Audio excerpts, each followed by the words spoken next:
एक जमाने की बात है। एक गांव के किनारे एक गरीब किसान काशिफ रहता था। काशिफ दिन रात खेतों में काम करता, लेकिन जमीन बंजर थी और मेहनत का फल कभी ज्यादा न मिलता।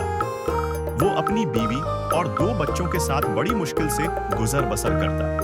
कभी कभी हालात इतने खराब हो जाते कि चूल्हा जलाने के लिए भी दाने मुयस्सर न होते। गांव वाले अक्सर उसकी गुर्बत पर तंज करते, लेकिन काशिफ हिम्मत न हारता और हमेशा कहता, अल्लाह की जमीन है, मेहनत करने वाले को कभी खाली हाथ नहीं रखती। एक दिन काशिफ जंगल के रास्ते लकड़ियां काटने गया ताकि बेचकर कुछ अनाज खरीद सके।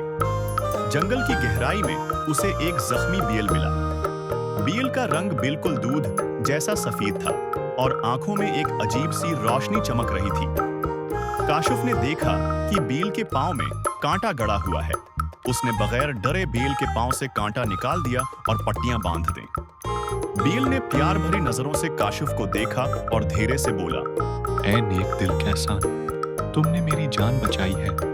मैं आम बैल नहीं, एक जादुई बैल हूँ। तुम्हारी गुर्बत दूर करने आया हूँ, लेकिन याद रखना, मेरी ताकत का गलत इस्तेमाल न करना। काशिफ हैरान हुआ, लेकिन दिल ही दिल में शुक्र अदा किया। अगले दिन काशिफ ने बील को अपने खेत में जोतने के लिए लगाया। जैसे ही बील ने हल खींचा, बंजर जमीन जरखीज हो गई। चंद ही लम्हों में खेत में सब्जा लहलहाने लगा और सुनहरी गंदम अगाई। ये देखकर काशिफ और उसके बच्चे खुशी से झूम उठे। चंद दिनों में वो गांव का सबसे खुशहाल किसान बन गया। उसके घर में अनाज, फल और सब्जियां ढेर हो गई। लेकिन जब गांव के दूसरे लोग ये मंजर देखने लगे तो हसद करने लगे। खास तौर पर एक चालाक जमींदार इकरम ने सोचा, ये गरीब किसान अचानक अमीर कैसे हो गया? जरूर उसके पास कोई राज है। इकरम ने काशिफ को लालच देना शुरू किया। ये बैल मुझे बेच दो, मैं तुम्हें सोना चांदी दे दूंगा। काशिफ ने इनकार कर दिया। ये बैल मेरे लिए नामत है, मैं उसे नहीं बेच सकता। इकरम ने चालाकी से एक मंसूबा बनाया।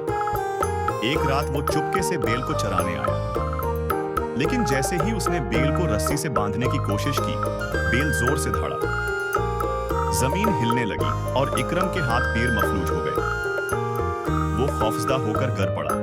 मैं लालची और जालिम लोगों के लिए नहीं, सिर्फ नेक दिल किसानों के लिए हूँ। इकरम रोते हुए माफी मांगने लगा। काशिफ ने उसे माफ कर दिया और कहा, लालच इंसान को अंधा कर देता है। मेहनत से कमाया हुआ दाना सोने के खजाने से बेहतर है। काशिफ ने बील के मशूरे पर अमल करते हुए अपने खेत की पैदावार गांव के गरीब लोगों में बांटना शुरू कर दी। जल्द ही पूरे गांव में खुशहाली आ गई। अब न कोई भूखा सूता और न कोई नंगा रहता। बील अक्सर खेतों में काशिफ के साथ काम करता और फिर गायब हो जाता।